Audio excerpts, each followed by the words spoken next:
It's often imagined that atheists are in principle closed to spiritual experience. But the truth is, there's nothing that prevents an atheist from experiencing self-transcending love, or ecstasy,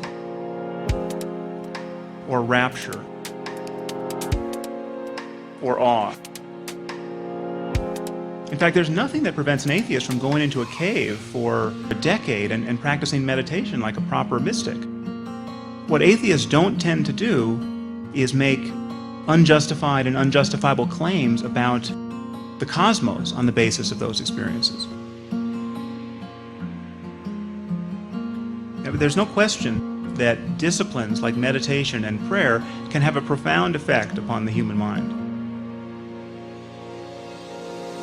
I think there's a place for the sacred in our lives, and I think there's a usefulness to seeking profundity as a matter of our attention. Sure. And I still use words like spiritual and mystical. People have self-transcending experiences, and people have the best day of their life where everything seems, they seemed at one with nature. Sure. Clearly, people have extraordinary experiences.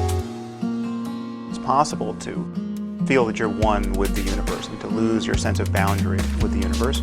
It's possible to have really wonderful oceanic experiences of consciousness, experiences that seem like just pure consciousness, where sense data fall away and it just seems like you are consciousness prior to anything else showing up in terms of the character of your experience. I think we have to make a really clear distinction between describing the character of one's experience and making claims about the way the cosmos is.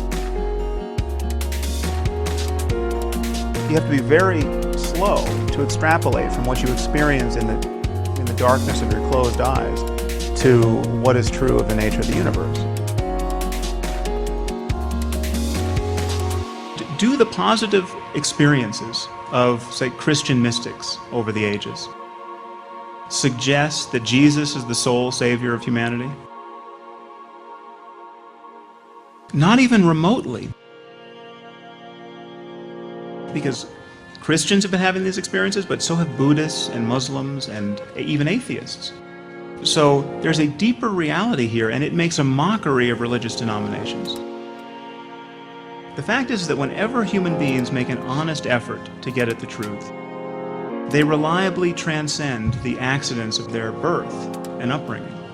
Just as it would be absurd to speak about Christian physics, though the Christians invented physics. And it would be absurd to speak about Muslim algebra, though the Muslims invented algebra. It will one day be absurd to speak about Christian or Muslim ethics or spirituality. If spiritual means I love my kids, I've experienced a beautiful sunset, I'm in awe at the beauty of nature. When Einstein says that it's a miracle that the laws of nature are rationally intelligible and they're mathematically beautiful, this whole picture of awe and wonder that scientists can attest to, if that's spirituality, well then I'm spiritual too, and there's really nothing left out. There is something left out. That is not what a mystic, a real mystic or contemplative experiences after his 10th year in the cave doing nothing but meditate. And that is not the highest possibility of human consciousness being attested to by all of the religiously confused people over the ages who have talked about being one with the universe. There's a spectrum of experience that we have to acknowledge that many, many millions of people have experienced. Experience, for instance, like self-transcending love. Experiencing love of a sort that makes no sense unless you have experienced it. So literally knowing that you could love a stranger, someone you have actually no relationship with. So my argument is that we have to avoid pseudoscience and we have to avoid pseudo-spirituality. We have to just become interested in the full spectrum of human experience and talk about it rationally. Well, I do agree with you. I could not possibly agree with you more.